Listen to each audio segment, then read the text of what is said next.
कार्यक्रम बहुत है, समय थोड़ा कम है, तो उसको समाहित करने का प्रयास किया जा रहा है ताकि निर्धारित समय में सारे कार्यक्रम पूर्णता की ओर हो जाए। और कुछ सांकेतिक प्रमाण पत्र भी हमको यहाँ पर प्रदान करने हैं पीएम स्वनिधि योजना के। इसके बाद 5 लोगों के लिए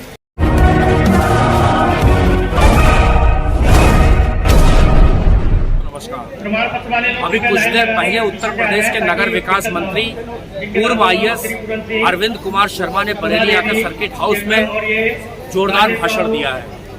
विकास की नई राहें बताई हैं, शहरवासियों को उनकी जिम्मेदारी का भी एहसास कराया है। क्या बोले हैं नगर विकास मंत्री अरविंद कुमार शर्मा, आइए सुनते हैं बरेली से उनका भाषण। जुड़े रहिए हमारे साथ, देखते रहिए हमारी खास रिपोर्ट। माननीय मंत्री जी का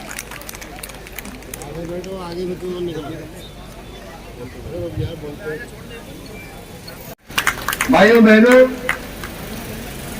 मैंने कभी सोचा नहीं था कि नगर विकास का कार्य मुझे इस तरह से करने की जिम्मेदारी मिलेगी। लेकिन मैं जब लगभग एक साल पहले इस नगर में आया था, उन दिनों भी आपके लोकप्रिय मेयर जी से मेरी कई विषयों में बात हुई थी।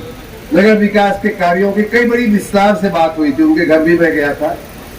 और उन दिनों भी मैंने कहा था कि बरेली के विकास में हमारे से कुछ योगदान हो सकेगा तो मुझे बताइएगा। अब जो है अपने ही जिम्मे आया है। मैं आज फिर से कह रहा हूं कि अगर हमारे लायक कुछ भी काम होगा बरेली की जनता के विकास के कार्यों में, उनके जीवन स्तर को ऊंचा उठाने में, उनकी क्वालिटी ऑफ लाइफ को बढ़ाने में अगर मेरे से कुछ योगदान हो सकेगा तो अवश्य मुझे बताइएगा। मैं उसे करना अपना सौभाग्य समझूंगा, वो करने में मुझे आनंद होगा। वैसे भी मैं मानता हूँ 2-3 बातें मैं जब से ये काम मुझे मिला है तब से मैं इस विषय पे ज्यादा सोचने लगा हूँ, लेकिन पहले भी ये बात मैं सोचता था। आज देखिए, पूरे देश की लगभग 35% जनता लोग जो है वो शहरी विस्तारों में रहते हैं, नगर विस्तारों में रहते हैं। अपने प्रदेश में भी लगभग 28 से 30%, मतलब 1/3 जनता जो है वो नगरीय क्षेत्रों में रहने लगी है। नगरीय क्षेत्रों का क्षेत्रफल कम होता है ग्रामीण की अपेक्षा, इसलिए स्वाभाविक रूप से कम क्षेत्रफल में ज्यादा आबादी रहने की जो उसके साथ जो समस्याएं पैदा होती है, ट्रैफिक की, कंजेशन की, सफाई की, टॉयलेट की, तमाम जो बुनियादी सुविधाएं हैं, चाहे आरोग्य की हो, स्वास्थ्य की हो, चाहे शिक्षा की हो, चाहे ट्रांसपोर्ट की हो, ये सारी बातें बहुत ही चैलेंज बन जाती है।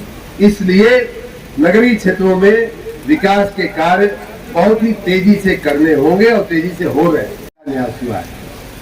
भाइयों बहनों, इसमें एक और चीज देखने की ये है कि इसमें ज्यादातर कार्य लोकार्पण का मतलब ये हुआ कि वो कार्य पूर्ण होकर के जनता की सेवा में अर्पित किए जा रहे हैं, जनता के चरणों में अर्पित किए जा रहे हैं।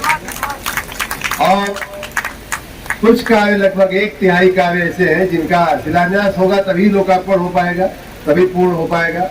इसलिए शिलान्यास करना भी आवश्यक है। तो 33 कार्यों का शिलान्यास किया गया है। 65.5 करोड़ रुपए से ज्यादा के ये सब कार्य हैं।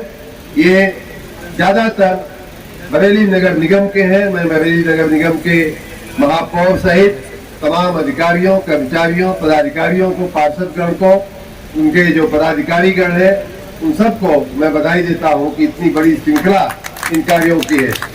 और इन कार्यों को मंजूर करने में, क्योंकि नगर विकास का कार्य ऐसा है कि ये पैसा कहीं और से लेना पड़ता है, जनता के पास से बहुत मर्यादित पैसा मिल पाता है, लेकिन या तो सरकार से आता है, फाइनेंस कमीशन से आता है, या जनप्रतिनिधिगण से आता है, उनके फंड से, उनकी निधियों से आता है। तो मैं यहाँ बैठे हुए तमाम सांसदगण, तमाम विधायकगण और माननीय मंत्री जी को भी धन्यवाद करूंगा। जैसा माननीय मेयर साहब ने कहा कि उनका पर्यावरण का ध्यान दे। जैसे कि हम पब्लिक टॉयलेट में गए, जो जनता के लिए शौचालय बने हुए हैं, उनमें अगर हम गए और थोड़ा हम ध्यान रख दें कि थोड़ा हम टैप चला दें, थोड़ा पानी चला दें, उसका थोड़ा उसको हम अपनी जिम्मेदारी समझ के अपने हिस्से की जो सफाई का काम है अगर वो हम कर दें, तो उसमें हमेशा के लिए उसकी व्यवस्था की निरंतरता बनी रहती है। इसलिए यह भी कार्य नागरिकों के लिए भी बहुत महत्वपूर्ण है कि आप स्वयं भी नगर की स्वच्छता भी उतनी ही महत्वपूर्ण है। हमारे कर्मचारी अभी हमें नगर आयुक्त जी बता रही थी, मैंने पूछा कि क्या चल रहा है आपके नगर में सफाई का, तो पहली ही बात उन्होंने कहा कि सर मैं स्वयं 5 बजे उठ करके नगर की सफाई की मॉनिटरिंग करने, नगर की सफाई की निगरानी करने के लिए मैं स्वयं निकलती हूँ। तो सोचिए कि नगर का जो सबसे बड़ा अधिकारी है, नगर आयुक्त है, अगर वो इतनी चिंता कर रहा है। हमारे महापौर जी बता रहे थे कि कैसे उन्होंने पब्लिक टॉयलेट्स की सफाई की चिंता किया है, कैसे उन्होंने वहाँ सफाई करने वाले कर्मचारी के लिए कोठरी बनवा दिया है, कैसे उन्होंने वहाँ रहने की व्यवस्था कर दिया है कि जिससे वो वहीं रहेगा तो निश्चित रूप से वो वहाँ की सफाई पर ध्यान देगा।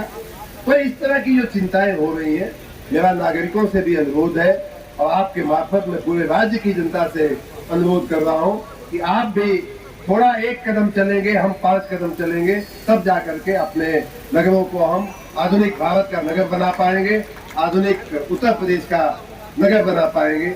कि मैं नगर विकास मंत्री नहीं था, शायद मैं एमएलसी भी नहीं था, उन दिनों से भी मैं विद्यार्थी जीवन में था और तब से मुझे किसी एक मित्र ने कोई कविता बताई थी, उसके 2 लाइनें मुझे हमेशा बड़ी प्रिय रही हैं और मैं कई बार एमएलसी बनने के बाद भी अपने भाषणों में कह चुका हूँ।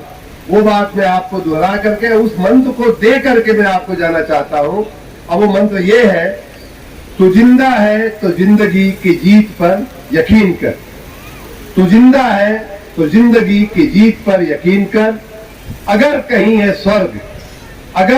स्वर्ग तो उतार ला जमीन पर, अगर कहीं हो स्वर्ग तो उतार ला जमीन पर। ये स्वर्ग को अगर कहीं है उसे उतारने का काम हमारे महापौर जी कर रहे हैं, हमारे नगर आयुक्त जी कर रहे हैं, यहाँ बैठे हुए हमारे तमाम पार्षद गण कर रहे हैं, हमारे नगर का एक सफाई कर्मचारी जो झाड़ू लेकर के सुबह निकलता है और आपकी हमारी पैदा की हुई गंदगी को साफ कर रहा है, वो उस स्वर्ग को यहाँ उतार करके लाने का कार्य कर रहा है। मित्रों,